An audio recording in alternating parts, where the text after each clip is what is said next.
अस्सलाम अलैकुम। आज की इस वीडियो में हम बंद कमरा की कहानी पे बात करेंगे और इससे पहले कि हम वीडियो शुरू करें आप इस सब्सक्राइब बटन को दबाएं और नोटिफिकेशन को ऑन करें ताकि आप हमारी किसी भी नई वीडियो से महरूम ना हों।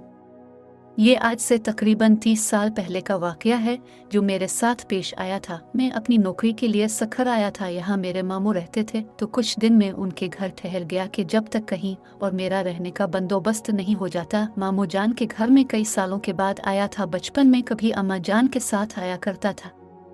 अभी कुछ दिन ही गुजरे थे, नई नई नौकरी थी मैं इसमें अलिफाल ये हुआ था। एक रात में देर से घर लूटा। खाना खाकर मैं अपने कमरे की जानिब बढ़ा तो मुझे ऐसा महसूस हुआ कोई ऊपर की जानिब गया हो। मेरा कमरा जीने के सामने था और ऊपर एक कमरा था जो बंद पड़ा था। मामू ने मुझे पहले दिन ही वहां जाने से मना किया था। क्यों ये नहीं बताया था? मैंने भी ज्यादा न पूछा, मगर इस वक्त कौन गया होगा वहाँ ये सोच कर मैं ऊपर चला गया। कमरे के बाहर पहुंचा था कि अंदर से मुझे किसी के हंसने की आवाज़ आई। दिल बारी तरह धड़का। फितरी तजस्सुस के बाइस मैंने दरवाज़ा खोला। अंदर कोई भी नहीं था। मैंने नज़र घुमाकर चारों जानिब देखा। कमरा अरसा बंद रहने की वजह से गर्द आलूदा हो रहा था। आवाज़ों को अपना वहम जानकर मैं पलटने ही लगा था कि मेरी मुमानी ने मुझे पीछे से पुकारा। मैंने चौंक कर देखा। मुझे हैरत भी हुई कि वो कभी सीढ़ियाँ नहीं चढ़ती थी फिर ऊपर, मगर उन्होंने कहा कि मुझे ऊपर आते देखा तो मेरे पीछे चली आए।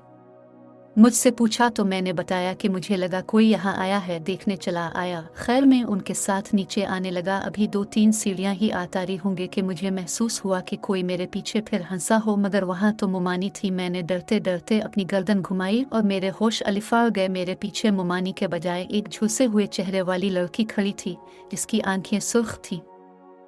खौफ से मैं सीढ़ियों से नीचे गिर पड़ा। वो आहिस्ता आहिस्ता मेरे पास आ रही थी। मेरी आवाज़ हल्क में ही रह गई थी। बामुश्किल में चीखा तो मेरी आवाज़ पर मुमानी और मामू अपने कमरे से भागे आए।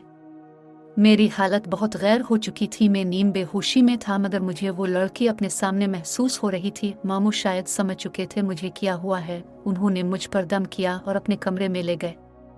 कुछ दिन बाद जाकर मेरी हालत बेहतर हुई। मैंने इस रात का तमाम हाल कह सुनाया तो मामू ने बताया कि ऊपर बंद कमरे में आसेब हैं, इसलिए वहाँ कोई नहीं जाता, मगर वो किसी को नुकसान नहीं पहुँचाते। तुमने शायद वो दरवाज़ा खोला होगा, इसलिए तुम्हारे साथ ऐसा हुआ। इसके बाद मैं जितना वक्त भी उनके घर रहा कभी जीने के पास भी खड़ा नहीं हुआ।